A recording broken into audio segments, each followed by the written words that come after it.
Hola a todos y bienvenidos a Tiagomed. Mi nombre es Santiago Zambracos y soy médico internista.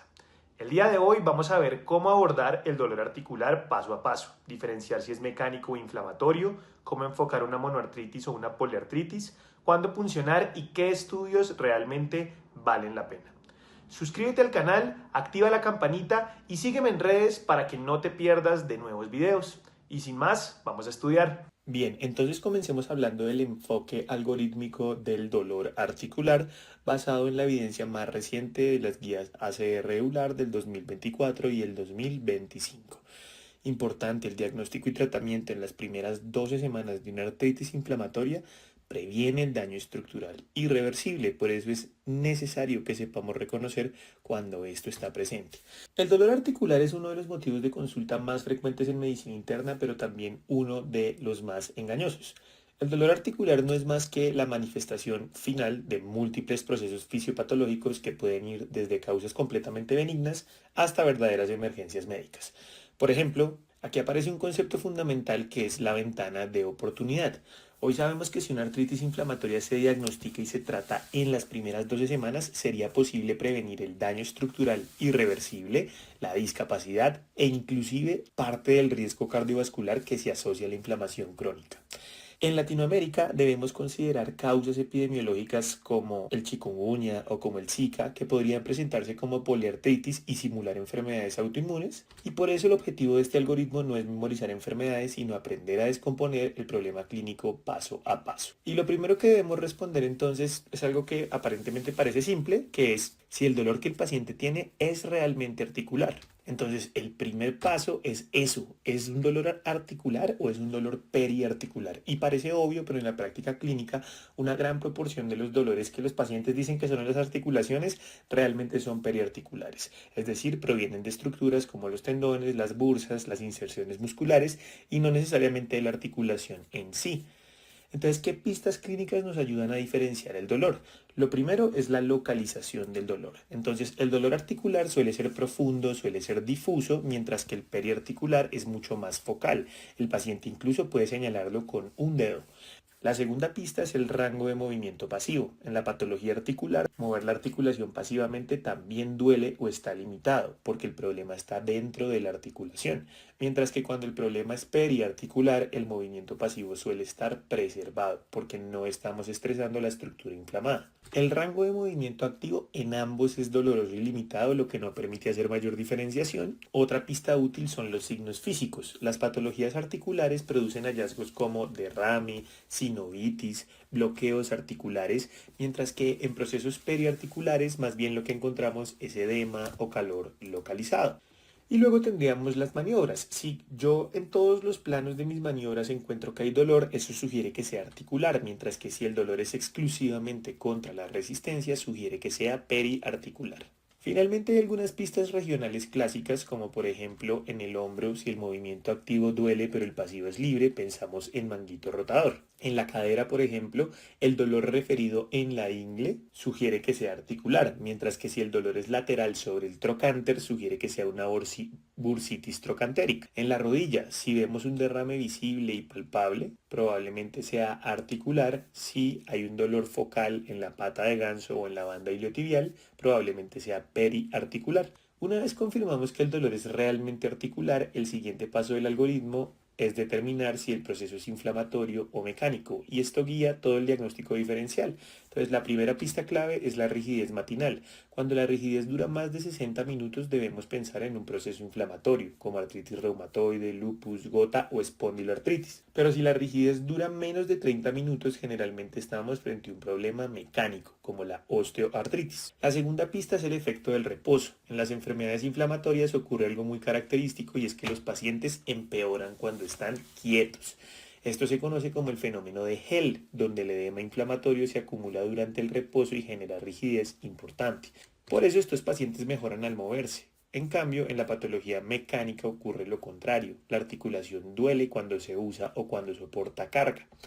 También debemos buscar síntomas sistémicos. La fatiga, la fiebre y la pérdida de peso sugieren inflamación sistémica, mientras que en los procesos mecánicos estos síntomas suelen estar ausentes. Finalmente, el examen físico también orienta. La inflamación produce calor, rubor, tumefacción, mientras que las patologías mecánicas generan más bien crepitación y osteofitos. Algunos ejemplos de etiologías inflamatorias pueden ser la artritis reumatoide, la gota, el lupus, las espondiloartritis, y algunos ejemplos de mecánicas podrían ser osteoartritis y trauma. Ahora que ya confirmamos que el problema realmente es de origen articular, el siguiente paso clave es organizar el diagnóstico usando patrones clínicos. Este enfoque se basa en 3 preguntas simples que reducen normalmente el espectro diagnóstico. Lo primero es si el dolor efectivamente es articular. Si yo ya estoy seguro que si es articular, lo siguiente que me tengo que preguntar es la cronología. ¿El cuadro es agudo o subagudo? Agudo se define como menos de 6 semanas, crónico se define como más de 6 semanas. Luego tengo que ver cuál es el número de articulaciones comprometidas. Entonces miremos primero los cuadros agudos que son menores de 6 semanas. Si el paciente tiene una monoartritis, esto es una emergencia diagnóstica hasta demostrar lo contrario porque hay que descartar artritis séptica. Sin embargo, también debemos considerar la gota o la patología por cristales de depósito. También está la posibilidad del trauma. Cuando el compromiso es de 2 a 4 articulaciones, hablamos de una oligoartritis aguda en donde es muy importante descartar causas infecciosas o posinfecciosas, especialmente la artritis reactiva, el gonococo diseminado, la artritis reactiva temprana y algunas infecciones como la enfermedad de Lyme en fases iniciales. Si el paciente tiene 5 o más articulaciones, estaríamos frente a una poliartritis aguda, en donde las causas más frecuentes en este contexto suelen ser virales, como el parvovirus B19, el chikungunya, el dengue o el Zika. Eventualmente podría representar el inicio de enfermedades autoinmunes como la artritis reumatoide o el lupus eritematoso sistémico. Cuando el cuadro es crónico, es decir, dura más de 6 semanas, el enfoque aquí cambia, porque la monoartritis crónica suele asociarse con infecciones crónicas como tuberculosis u hongos o con patologías no inflamatorias como la osteoartrosis o la osteonecrosis. En la oligoartritis crónica, uno de los patrones más importantes es el de las espondiloartropatías, que típicamente afectan los miembros inferiores y lo hacen de forma asimétrica. Aquí aparecen, por ejemplo, la artritis psoriásica, la espondilitis anquilosante, la artritis reactiva o la enfermedad inflamatoria intestinal asociada. Finalmente, cuando vemos una poliartritis crónica, el diagnóstico suele orientarse hacia enfermedades autoinmunes sistémicas como la artritis reumatoide, el lupus eritematoso o el síndrome de Sjögren, o, por ejemplo, osteoartrosis nodal de presentación poliarticular. La clave es que con solo estas 3 variables de tiempo, número de articulaciones y patrón, podamos reducir el diagnóstico diferencial de decenas de enfermedades a solo unas pocas posibilidades probables. Comencemos entonces hablando de la monoartritis aguda. Hay un principio básico fundamental en medicina interna y es que toda monoartritis aguda es séptica hasta demostrar lo contrario. Esto significa que ante un paciente con una sola articulación inflamada, especialmente si tiene dolor intenso, limitación funcional o fiebre, la prioridad es siempre descartar que no tenga una infección articular. ¿Por qué es tan importante? Porque la artritis séptica puede destruir el cartílago articular en cuestión de horas o de días y el retraso diagnóstico se asocia con un daño irreversible. Hay algunos factores de riesgo que aumentan la probabilidad de que una persona tenga una infección articular. Por ejemplo, una edad avanzada mayor a 80 años, tener prótesis articulares o una cirugía reciente, ser diabético o inmunosuprimido, tener una artritis reumatoide preexistente o que haya una infección cutánea cercana a la articulación. Y el diagnóstico se va a basar en un principio clave que es la artrocentesis. La artrocentesis es el estándar de oro y no se debe retrasar por el hecho de querer obtener una imagen. El líquido sinovial debe enviarse para que le hagan análisis de recuento celular, de tinción de Gram y de cultivo. En general, recuentos mayores a 50.000 leucocitos por milímetro cúbico, especialmente con predominio de neutrófilos, generan una alta sospecha de infección. Una vez tomadas las muestras, el manejo debe iniciarse de forma inmediata. Siempre debemos considerar en pacientes jóvenes sexualmente activos la posibilidad de artritis gonocóxica y aprovechar y cultivar también uretra, cervix, recto o faringe. Otra cosa importante es que también podemos aprovechar y tomar hemocultivos si el paciente tiene fiebre o está en estado de sepsis con intención de poder obtener un aislamiento. Una vez tomadas todas las muestras, el manejo debe iniciarse de inmediato. Y esto incluye antibióticos empíricos, típicamente utilizamos vancomicina porque el estafilococo aureus es la etiología más frecuente, incluyendo al estafilo meticilino resistente.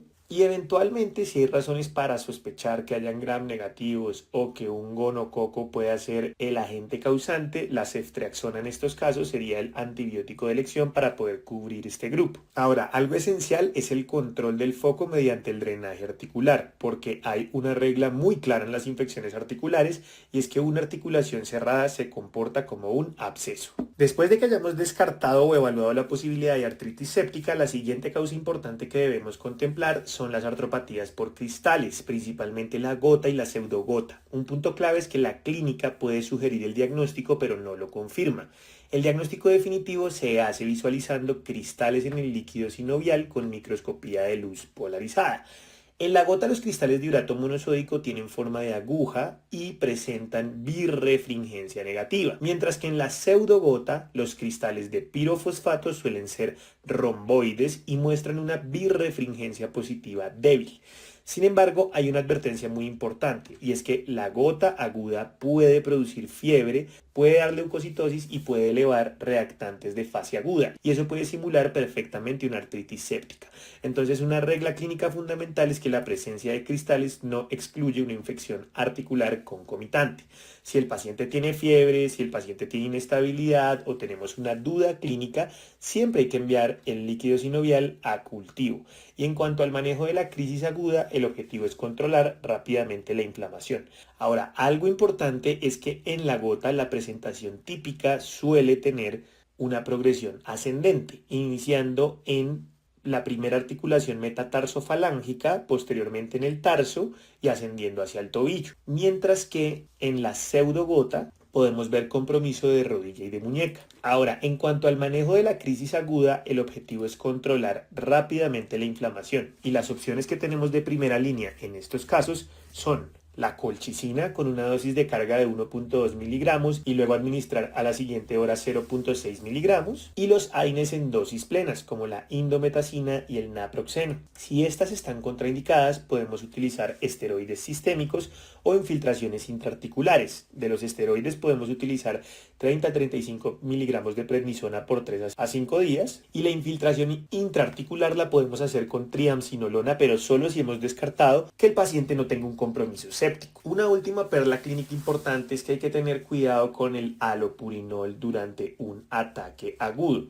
No debe iniciarse durante un ataque agudo, pero si el paciente ya lo estaba tomando, no lo deberíamos suspender. Y eso sería en cuanto a las patologías más importantes que debemos recordar de las monoartritis. Si el paciente ya tiene compromiso de 2 a 4 articulaciones, hablamos de oligoartritis y uno de los patrones diagnósticos más importantes en este contexto es el de las espondiloartropatías. Entonces, estas enfermedades tienen un patrón clínico bastante característico. Lo primero es el patrón articular. A diferencia de la artritis reumatoide, que suele ser simétrico, las espondiloartritis típicamente producen una oligoartritis asimétrica con predominio en los miembros inferiores, especialmente en las rodillas y en los tobillos. Muchas veces las articulaciones se afectan de forma no simultánea y otra pista muy importante es el dolor lumbar inflamatorio. Es un dolor que suele iniciar antes de los 45 años, que mejora con el ejercicio, no mejora con el reposo y con frecuencia despierta al paciente durante la noche. También debemos buscar signos distintivos. Dos hallazgos clásicos son la entesitis, que es la inflamación en las inserciones tendinosas, como el tendón de Aquiles o la fascia plantar, y la dactilitis, que es el famoso dedo en salchicha, que se produce por la inflamación difusa de un dedo completo. Es fundamental interrogar por manifestaciones extraarticulares como la uveitis anterior, que se suele manifestar con el ojo rojo doloroso, la psoriasis, donde podemos ver placas en la piel compatibles con este diagnóstico, la enfermedad inflamatoria intestinal, que se puede presentar como la enfermedad de Crohn o como la colitis ulcerativa, y haber tenido infecciones gastrointestinales o genitourinarias previas. En cuanto al apoyo diagnóstico, el examen del HLA-B27 puede ayudar, especialmente cuando la probabilidad es intermedia, pero no es diagnóstico por sí solo. Y si sospechamos un compromiso axial temprano, el estudio más sensible es la resonancia magnética de sacroiliacas, que puede detectar inflamación incluso antes de que aparezcan cambios radiográficos. La perla clínica aquí es simple. Una oligoartritis persistente sin una causa aparente debe hacer pensar en una espondiloartritis. Finalmente llegamos a las poliartritis, particularmente la poliartritis aguda, de etiología viral. Cuando vemos un paciente con poliartritis aguda, especialmente si el cuadro tiene menos de 6 semanas de evolución, una de las causas más frecuentes son las infecciones virales. Los virus son conocidos como el gran simulador de las enfermedades reumatológicas porque pueden imitar perfectamente la autoinmunidad. Uno de los ejemplos clásicos es el parvovirus B19, que es un virus que puede producir una poliartritis simétrica de pequeñas articulaciones muy parecida a la artritis reumatoide, afectando manos, muñecas y rodillas, y suele verse en adultos jóvenes, especialmente en mujeres expuestas a niños, como madres o como profesoras, y la clave diagnóstica es que generalmente es autolimitada y resuelve en menos de 6 semanas. Eventualmente uno podría solicitar IgM para parvovirus para descartarla. Otra causa importante son las hepatitis virales, particularmente la hepatitis B y la hepatitis C. En estos casos el mecanismo suele ser el depósito de inmunocomplejos, lo que produce artralgias o artritis. Y esto es importante porque si sospechamos que es una artritis reumatoide y vamos a iniciar metotrexate, siempre hay que descartar primero hepatitis viral. Además, en Latinoamérica hay un contexto epidemiológico muy relevante con los arbovirus, particularmente chikungunya, que puede generar fiebre alta y una poliartritis muy incapacitante, una alta carga articular. El dengue, que causa dolor intenso, mialgias y artralgias, pero generalmente sin verdadera artritis. Puede haber leucopenia y trombocitopenia marcada. Y el Zika, que el Zika suele acompañarse de rash y de conjuntivitis. Este rash es maculopapular pruriginoso temprano, la conjuntivitis es no purulenta y las artralgias son leves en las manos y en los pies. Un punto clave con chikungunya es que hasta la mitad de los pacientes pueden desarrollar artritis crónica, y eso incluso puede parecer una artritis reumatoide seronegativa. Por eso en la poliartritis aguda siempre debemos pensar en causas virales antes de asumir una enfermedad autoinmune. ¿Cómo se maneja el chikungunya? Se maneja con AINES, corticoides en bajas dosis y eventualmente metrotexate o cloroquina si persiste. Cuando el dolor articular dura más de 6 semanas y afecta múltiples articulaciones, entramos en el escenario de la poliartritis crónica, y la enfermedad que debemos considerar primero es la artritis reumatoide. La AR tiene un patrón clínico bastante característico. Generalmente es una artritis que es simétrica, con un compromiso aditivo, es decir, las articulaciones se suman progresivamente, y con una distribución centrípeta, que afecta normalmente primero a las pequeñas articulaciones. Las más típicamente comprometidas son las metacarpofalángicas, interfalángicas proximales, metatarsofalángicas y carpo. Un detalle muy útil es que respeta las interfalángicas distales, y eso ayuda a diferenciarlo de otras enfermedades. Además, los pacientes suelen tener un fenotipo claramente inflamatorio con rigidez matinal prolongada mayor de 1 hora. Y en cuanto a los marcadores serológicos, el factor reumatoideo tiene una sensibilidad moderada, pero tiene una baja especificidad, mientras que el anti-CCP, que son los antipéptidos citrulinados, es muchísimo más específico y predice una enfermedad erosiva más agresiva. El factor reumatoideo puede ser positivo en pacientes sanos, en pacientes infectados o en pacientes con síndrome de Sjögren. Y para clasificar esta enfermedad lo que hacemos es utilizar los criterios ACR-EULAR del 2010, que lo que hacen es asignar un puntaje según el número de articulaciones comprometidas, la serología del paciente con el factor reumatoideo o con los antipéptidos citrulinados, los reactantes de fase aguda y la duración de los síntomas. Si tenemos una puntuación mayor o igual a 6, nos da una clasificación definitiva para artritis reumatoide. Y aquí aparece un concepto muy importante que es la ventana de oportunidad. Si nosotros iniciamos tratamiento con DMARDs, es decir, con fármacos modificadores de la artritis reumatoide dentro de las primeras 12 semanas, podemos cambiar la historia natural de la enfermedad y prevenir que haya daño estructural irreversible. Sin embargo, no toda poliartritis crónica es artritis reumatoidea. Existen varias enfermedades autoinmunes que pueden presentarse con patrones articulares similares. Pero hay que recordar que no toda poliartritis crónica es artritis reumatoidea. Hay varias enfermedades autoinmunes que pueden presentarse con patrones articulares similares. Por ejemplo, el lupus eritematoso sistémico suele presentar un compromiso articular también, que es simétrico, pero con una característica muy particular, y es que los pacientes pueden tener mucho dolor, pero con relativamente poca inflamación visible. A diferencia de la artritis reumatoidea, el lupus produce una artritis no erosiva, y aunque puede generar deformidades, estas son reducibles, como por ejemplo la artropatía de Yakut. Siempre buscar manifestaciones como rash malar, fotosensibilidad, úlceras orales o citopenias porque son muy propias del lupus. Si por ejemplo tenemos unos ANAS positivos, tienen una alta sensibilidad, pero si son negativos, realmente el lupus es improbable. Otro diagnóstico es la artritis reactiva, que aparece típicamente 1 a 4 semanas después de una infección gastrointestinal o genitourinaria y suele producir una oligoartritis asimétrica de los miembros inferiores. Particularmente en el caso de la infección gonocócica, la artritis sumada a la uretritis y la conjuntivitis son las manifestaciones del síndrome de Reiter, que son las manifestaciones por compromiso gonocócico. Siempre interrogar si ha tenido disuria reciente o algún cuadro diarreico previo al dolor articular. También está la artritis psoriásica, que esta enfermedad puede parecerse a la artritis reumatoide, pero suele tener un patrón más asimétrico y afecta con frecuencia a las interfalángicas distales, que es algo que la artritis reumatoide típicamente respeta. También debemos buscar signos cutáneos, como las placas psoriásicas o las alteraciones ungueales, lo que se le conoce como el pitting ungueal.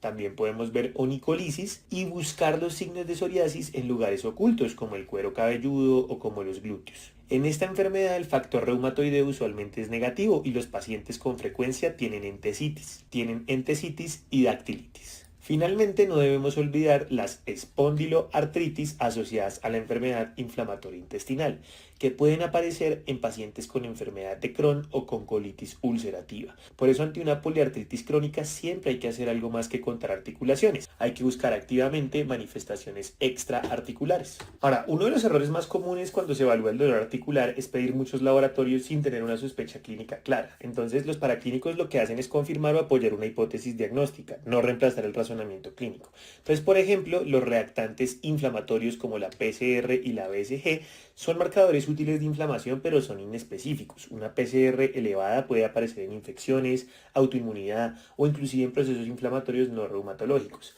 Algo importante es que una PCR normal no descarta enfermedades como la AR o como la espondiloartritis.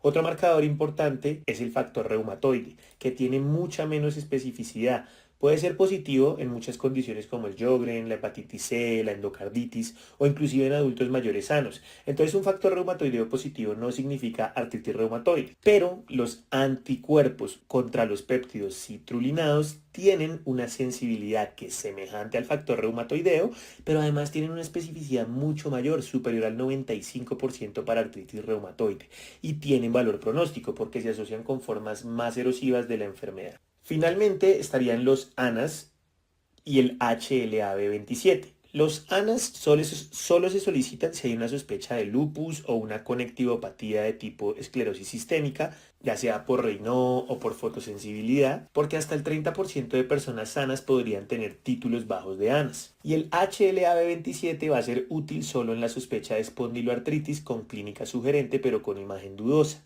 Entonces la regla de oro es que la clínica debe guiar el laboratorio, nunca al revés. Y la herramienta que definitivamente va a cambiar el enfoque clínico es el análisis del líquido sinovial.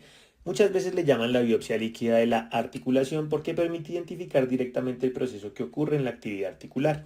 La interpretación suele organizarse en 4 grandes grupos diagnósticos.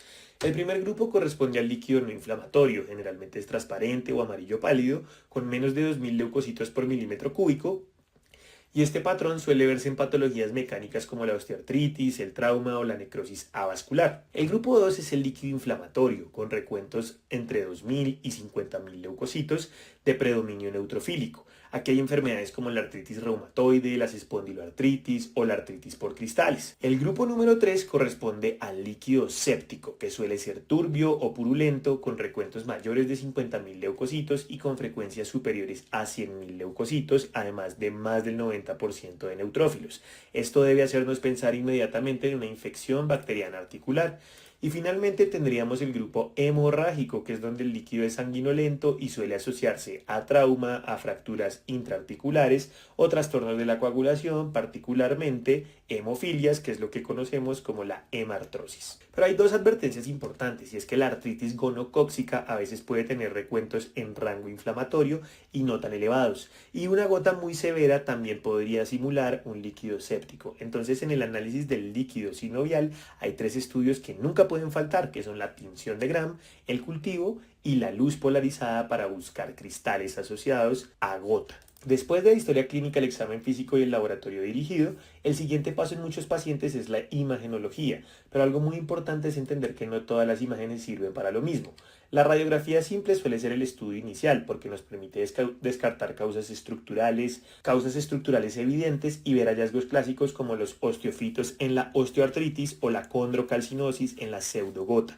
Sin embargo, tiene una limitación muy importante y es que es poco sensible en etapas tempranas. Las erosiones, por ejemplo, en la AR suelen aparecer cuando ya existe daño estructural irreversible. Entonces, aquí es donde el ultrasonido articular juega un papel importante porque permite detectar sinovitis subclínica, es decir, inflamación que todavía no es evidente al examen físico. Además, el Power Doppler nos permite visualizar la hiperemia sinovial, que se correlaciona con la actividad inflamatoria real. También es más sensible que la radiografía para detectar erosiones tempranas y finalmente tendríamos la resonancia magnética, que es especialmente útil en dos situaciones. Primero, para evaluar tejidos profundos como los meniscos o como el labrum, y segundo, para detectar inflamación precoz como el edema óseo, que es un marcador temprano de daño en artritis inflamatorias.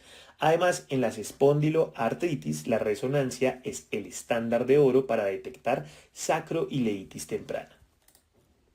La perla clínica aquí es que una radiografía normal no descarta artritis inflamatoria temprana. Entonces, uno puede valerse del ultrasonido y la resonancia. Pilas, criterios para reconocer cuándo estamos frente a una urgencia médica. Articulación caliente asociada a fiebre. Este hallazgo debe hacernos pensar inmediatamente en artritis séptica.